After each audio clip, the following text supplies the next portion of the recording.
Thomas Hobbes' Leviathan, published in 1651, is one of the most significant works in political philosophy.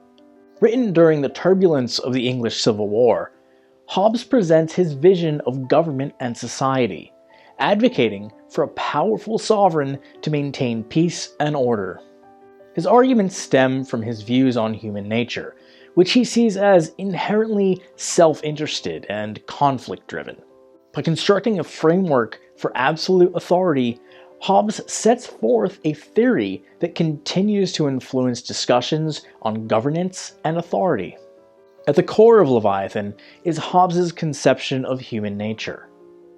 He describes individuals as being driven by a desire for self-preservation and personal gain, which leads to competition, distrust, and ultimately violence.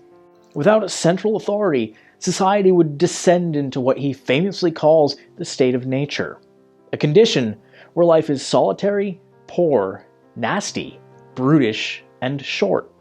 He argues that without an overarching power to regulate interactions, people would live in a state of perpetual fear and insecurity.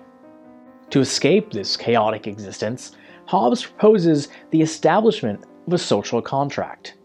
This agreement requires individuals to surrender certain freedoms in exchange for protection and stability provided by a sovereign authority.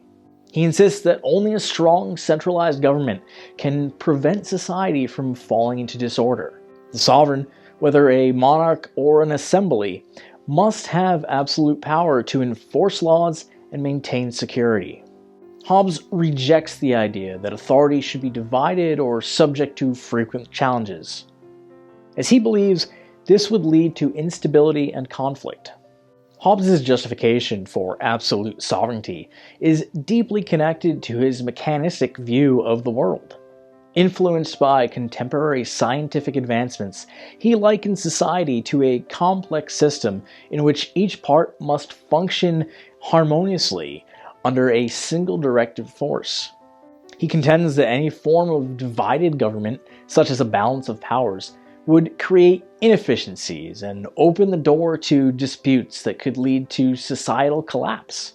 He is particularly critical of democratic institutions that allow dissent against the sovereign, arguing that they weaken the very foundation of stability.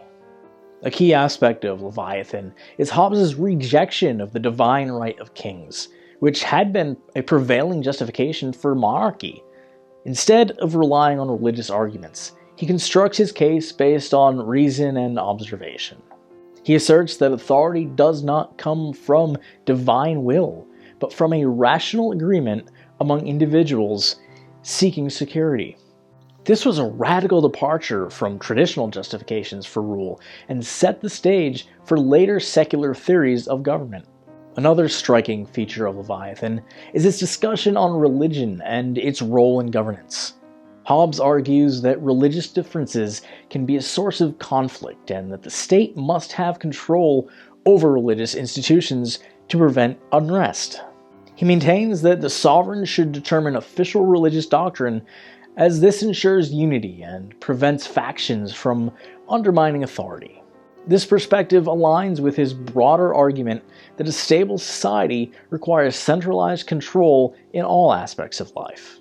While Leviathan is often associated with advocating absolute monarchy, its principles extend beyond that form of government.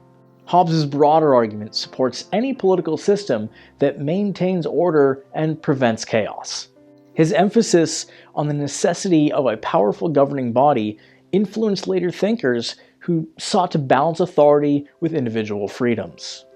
Although his conclusions are often criticized for being too rigid, they laid the groundwork for later discussions on the relationship between state power and personal liberty. Critics of Hobbes have raised concerns about the potential dangers of his theory. By concentrating power in a single authority, his model risks justifying tyranny and oppression. If a sovereign is granted unchecked power, there is little protection against abuses.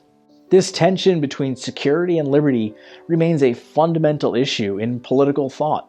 Later philosophers such as John Locke directly challenged Hobbes by advocating for limitations on government power and emphasizing individual rights. Despite these criticisms, Leviathan remains a foundational text in political philosophy.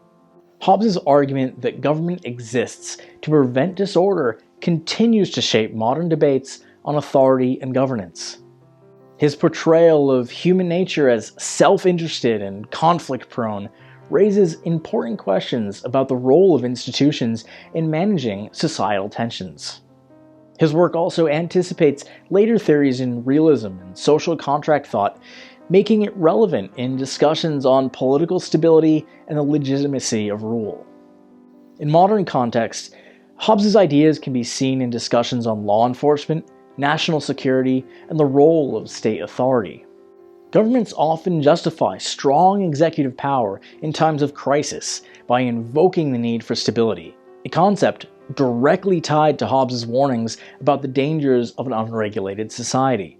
While contemporary political systems incorporate checks and balances to prevent the rise of unchecked authority, the fundamental dilemma Hobbes presents, how to balance order and freedom, remains central to political discourse.